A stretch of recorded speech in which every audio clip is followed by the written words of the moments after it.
Olá, meus queridos alunos.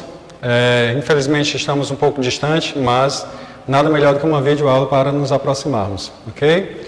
Então, espero que vocês aproveitem ao máximo esse momento nessas aulas que estaremos gravando para vocês, certo? Mas fiquem esperançosos que tudo isso vai passar logo. É só a gente ter um pouquinho mais de paciência, ok? Então, vamos iniciar a nossa aula. Vamos aí falar sobre a estrutura das palavras, certo?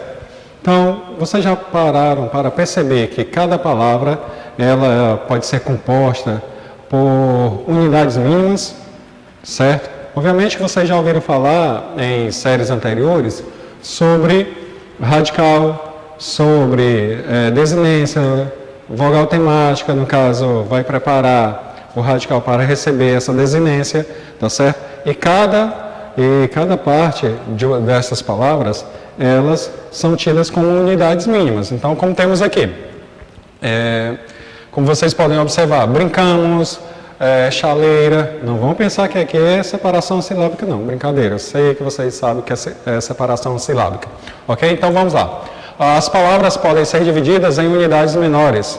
Aqui damos o nome de elementos mórficos ou morfemas. Então, a cada elemento que vocês podem observar aqui, que estão separados, trata-se de elementos mórficos, ou seja, morfemas, certo? Então, ao final da explicação, eu gostaria que vocês voltassem ao vídeo e, se possível, pudessem identificar cada elemento que está destacado aqui para vocês, certo? Dessas duas palavras, ok? Isso será muito importante para que você possa compreender melhor o que está por vir. Vamos adiante. Temos aí, tem essas duas palavras, como já falei anteriormente, para que vocês possam verificar depois, mas vamos analisar esta outra palavra aqui, identificando cada elemento mórfico que temos aqui, certo? Então, na palavra cachorrinho, temos os seguintes morfemas, certo? Cachorro, no caso, este elemento aqui é a base da palavra, que mais adiante veremos aí que trata-se de um radical, ou seja, que tem o significado maior na palavra. E temos aí o íon. Esse íon, vamos ver mais adiante, certo? Mas nesse momento posso dizer para vocês que é uma palavra que está indicando o diminutivo desta palavra, ok? E temos aí a outra que indica que a palavra é feminina, onde temos aí a possível desinência de gênero, certo? E o S indica que a palavra se encontra no plural. Temos aí a desinência numeral, certo? Quando se fala de número, eu vou falar aqui mais uma vez, já falei outras vezes, que quando se fala de número em língua portuguesa, não são os números propriamente ditos, mas sim estamos falando aí de singular e plural. Vamos adiante. Temos aí os elementos mórficos. Vamos conhecer cada um. Tem alguns que vocês não irão ver neste momento.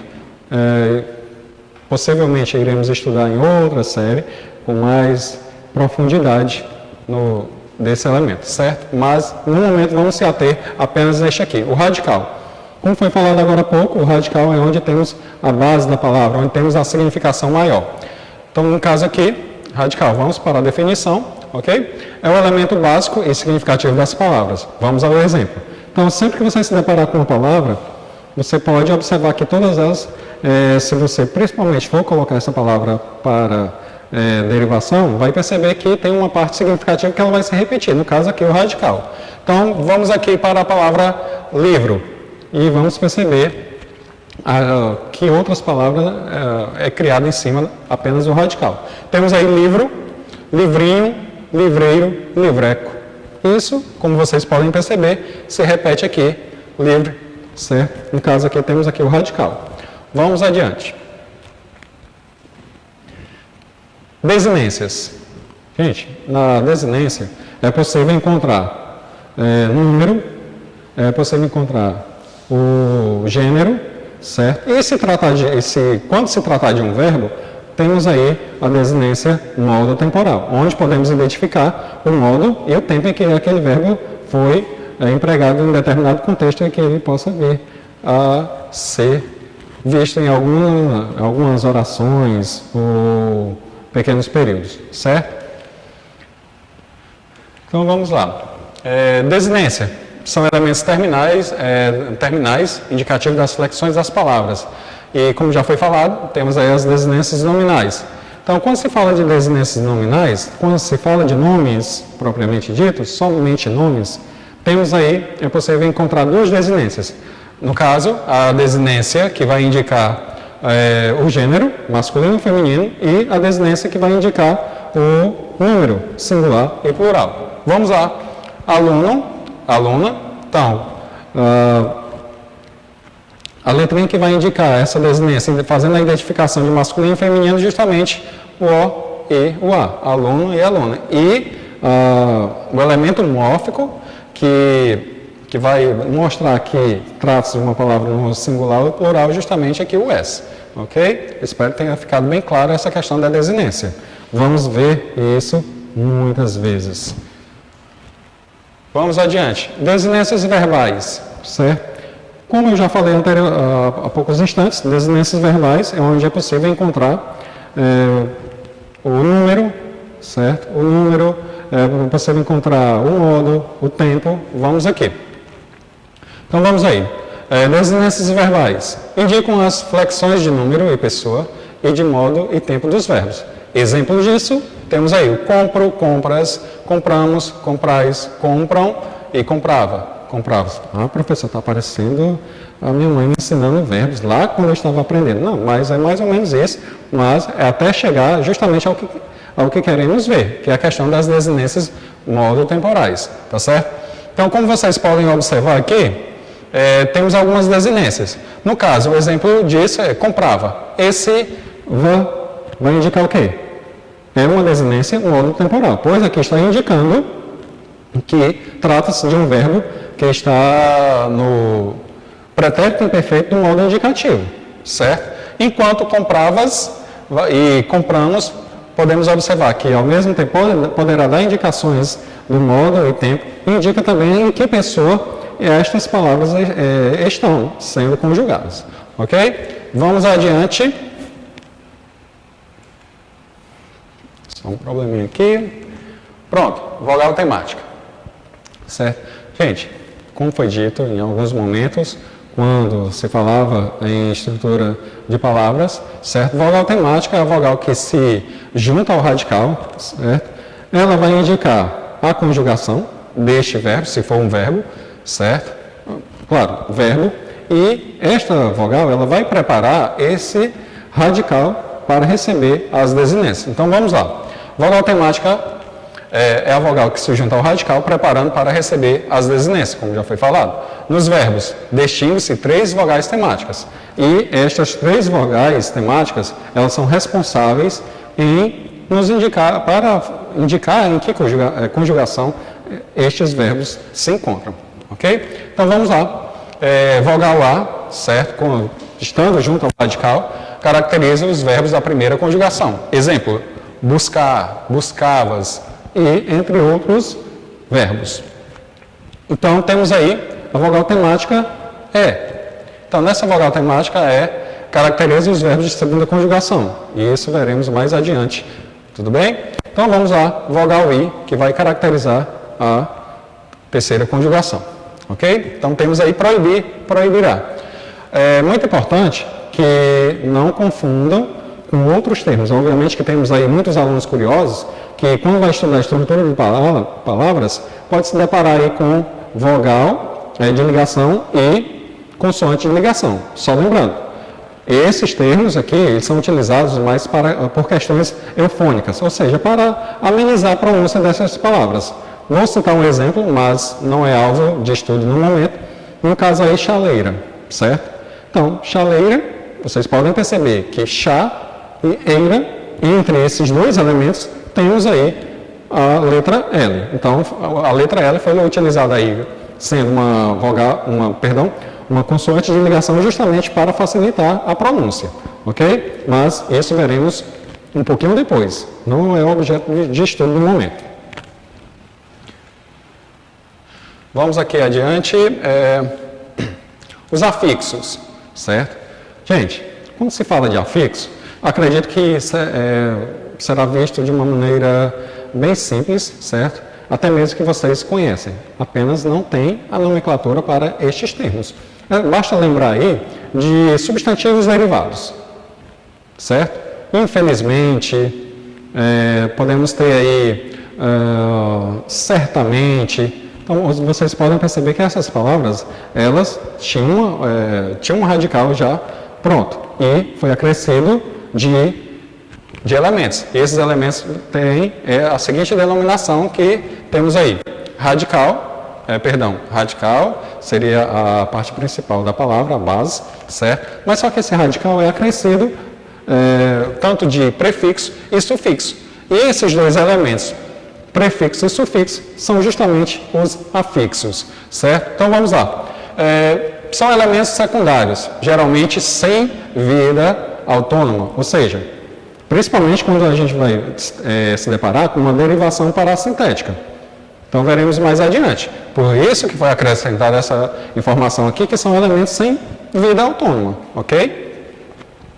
Eles podem até trazer uma significação, mas não quer dizer que poderão trazer um significado por completo, assim como o radical é capaz de trazer para vocês, tá bom? Então, que se agregam a um radical ou tema para formar as palavras derivadas. Gente, a questão do tema aqui. O que seria o tema? O tema nada mais é do que o radical mais a vogal temática, tá certo? Veremos isso mais adiante. Então, vamos aqui. Vamos no radical. Da palavra ativo. Temos aí o radical at, então, acrescido de prefixo in e o sufixo ivo. Então, temos aí inativo e na palavra empobrecer, certo? Temos aí o radical da palavra pobre e acrescido aí de prefixo e sufixo. No caso aqui, o prefixo em mais o sufixo lá, ec. Então, juntando tudo, temos aí a palavra empobrecer. Agora, temos aí internacional. Temos o radical da palavra nacional, que foi acrescido de dois elementos, ou seja, de afixo, no caso aqui, inter e al, ok? Juntando tudo, internacional. Então, temos aí uma palavra que foi acrescida ao mesmo tempo, certo? No caso de prefixo e sufixo. Agora, eu quero que vocês prestem bastante atenção na página que será vista agora, certo? Que vamos trabalhar aí a questão da composição das palavras, tudo bem? Apertem pause, aí um instantinho no vídeo e peguem o livro de vocês para que possam acompanhar a explicação. Apertem pause. Certo? Então, apertou o pause, vamos aqui. Gente, é muito importante que vocês revejam tudo isso, certo? Se possível, retornem desde o início do vídeo, se não conseguiram acompanhar, certo? E poderão rever e, com isso, chegarmos bem seguros no livro, ok? Continuando. Então, eu acredito muito que vocês apertaram pause. Agora vamos à questão dos morfemas na formação das palavras. Então temos aí, esse processo é um processo pelo qual, o processo pelo qual de uma palavra primitiva, certo? Por isso que eu citei logo no início da aula a questão das palavras primitivas. O que significa isso? São palavras que dão origem a outras, certo? E essa origem que podemos ter é justamente para dar o surgimento, certo, de palavras derivadas. Mas essa derivação acontece justamente com a ajuda dos afixos. Então vamos lá. É o processo pelo qual uma palavra primitiva, aquela que da qual outra se forma, obtém-se uma palavra derivada. Existem vários tipos de derivação. Vamos, juntamente com o seu livro, certo? Acompanhe aqui na tela. Caso não você se sinta mais à vontade com o livro e apenas ouvindo, certo? O vídeo, tudo bem, fica a seu gosto, mas preste bastante atenção na questão aqui da derivação. Então vamos lá. As derivações ela ocorrem por a primeira. Vamos aqui, a primeira ela ocorre por derivação prefixal. Como isso acontece? Então, na derivação prefixal, temos o acréscimo de um prefixo ao radical, certo? Então, temos aí, como podem observar, como exemplo, desleal. Qual foi o prefixo acrescentado aí? Muito bem, espero que vocês tenham identificado na palavra des, acrescido ao radical aí, léo, ok? E pré-aquecer, qual foi aí o prefixo acrescido nesse exemplo? Muito bem, pré, certo? Então, temos aí como exemplo de uma derivação prefixal, desleal e pré-aquecer. Vamos à próxima derivação, temos aí a derivação sufixal, onde é acrescido um sufixo ao radical, certo? Vamos aos exemplos. Felizmente, foi citado anteriormente, certo? Temos aí o mente, que foi acrescido à palavra feliz, ok? Um outro exemplo seria a amabilidade. Como podem perceber, é uma derivação que é facilmente identificada. Cuidado para não confundir, certo? Prefixo antes, sufixo depois, ok? Vamos ao próximo exemplo, que é a questão da alfabetização. Qual foi o sufixo acrescido no radical? Aí, certo, muito bem. Isação, é isso? Ou alfabetização, isso. Então, vamos lá. Na derivação parassintética, cuidado, vamos prestar muita atenção nessa questão aqui, nesta derivação parassintética ou parassíntese. Nesta aqui, certo? Temos aí o acréscimo simultâneo de um prefixo e um sufixo ao radical, certo? Aí vem a pergunta, professor, lá na derivação prefixal, eu retirei o prefixo e fiquei com uma palavra significativa. Isso vai acontecer também aqui na derivação parassintética? Ou outra pergunta que pode surgir, professor, lá na palavra sufixo, na derivação sufixal, eu também retirei o sufixo e, mesmo assim, tive uma palavra. Vai acontecer também? A resposta é não, certo? Na derivação parassintética, se eu retiro o sufixo, a palavra, ela não existe. Não existe. Se eu retiro o sufixo, ela também não existe. Então, quando eu tenho o acréscimo simultâneo de prefixo e sufixo a uma palavra, através da uma palavra formada a partir da derivação parassintética, isso não é possível, certo? Deve ter os dois ao mesmo tempo. Tudo bem? Então vamos lá. Ah, mas professor, mas se eu tirar o EC, ou ser, fica em tarde. Esta palavra não existe. Do mesmo jeito.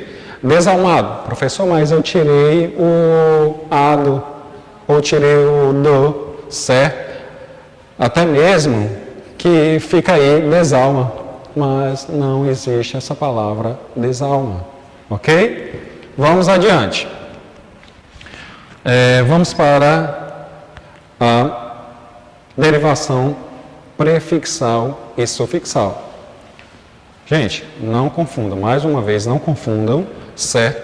Derivação prefixal e sufixal com parassintética e muito menos com derivação prefixal e sufixal, certo? Então vamos aqui. Acréscimo não simultâneo, certo? Derivação prefixal e sufixal. Acréscimo não simultâneo de um prefixo e de um sufixo ao radical. Vamos aqui.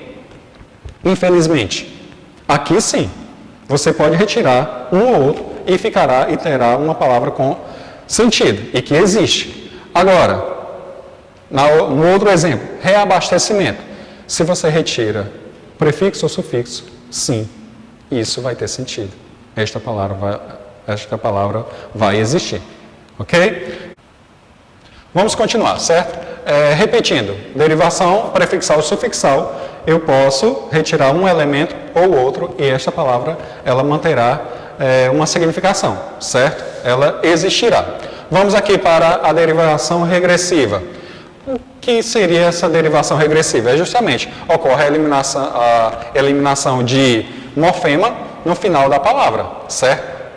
Temos aqui compra, agito, certo? Então, quando existe essa derivação regressiva, ela acaba perdendo elemento, ok? No seu finalzinho, há uma eliminação de um elemento mórfico nesta palavra. Então, vamos aqui, a derivação imprópria, certo? Derivação imprópria ocorre a mudança de sentido e na classe gramatical da palavra. Ou seja, eu posso empregar um adjetivo como substantivo. Isso seria uma derivação imprópria, certo? Então, quando se diz o mar é belo, ou então o mar é belo, eu tenho aí a palavra belo, certo? Classe gramatical, qual seria? No caso aqui eu teria um adjetivo, mas eu posso ter essa derivação imprópria justamente quando esse adjetivo, ele deixa de ser adjetivo e passa a pertencer a uma outra classe gramatical. O belo não é mais tão apreciável. Pronto. Houve uma derivação imprópria. No caso aqui, nosso jantar estava ótimo. Então, eu tenho aqui jantar. De acordo com o dicionário, jantar é um verbo. Mas, devido a esta derivação, certo? Devido a essa derivação imprópria, acabou se tornando um substantivo, certo? Isso acontece muito devido aos termos que faz com que essa palavra ela passe por um processo de substantivação, certo? Vamos aqui. Vamos jantar na sua casa. Vamos jantar na sua casa, Cleia? Então, temos aqui, ó. Nesse caso, vamos jantar. Aqui continua sendo um verbo. Aqui não houve uma derivação imprópria, certo? Por quê? Vamos jantar é uma locução verbal, onde eu tenho um verbo principal e um verbo auxiliar, certo? Então, como vocês podem notar aqui, eu tenho a palavra jantar, que ela foi empregada como substantivo, mostrando para vocês que isso pode acontecer, uma derivação imprópria, onde uma palavra ela sai de uma classe gramatical e passa a pertencer a outra. E temos aqui jantar, propriamente dito, sendo um verbo, pois ela está compondo uma locução verbal, ok? Gente, passamos aqui dos tipos de derivação que podemos podemos ver em algumas atividades, certo? Agora vamos ver aí as palavras que passam por as palavras formadas por composição, certo? Então temos aí duas formas de formar uma palavra, certo? É o processo pela qual a palavra, é o processo pelo qual, pela união de dois ou mais radicais, se obtém uma nova palavra. As duas formas de composição são a justaposição e aglutinação. Prestando muita atenção aqui, certo? Temos justaposição, união de palavras sem perda nenhum de morfema. Como a própria palavra já fala, justaposição, houve a união de duas palavras sem perdas, certo? Então, temos aí como exemplo, beija-flor, ok? Não houve alteração aí.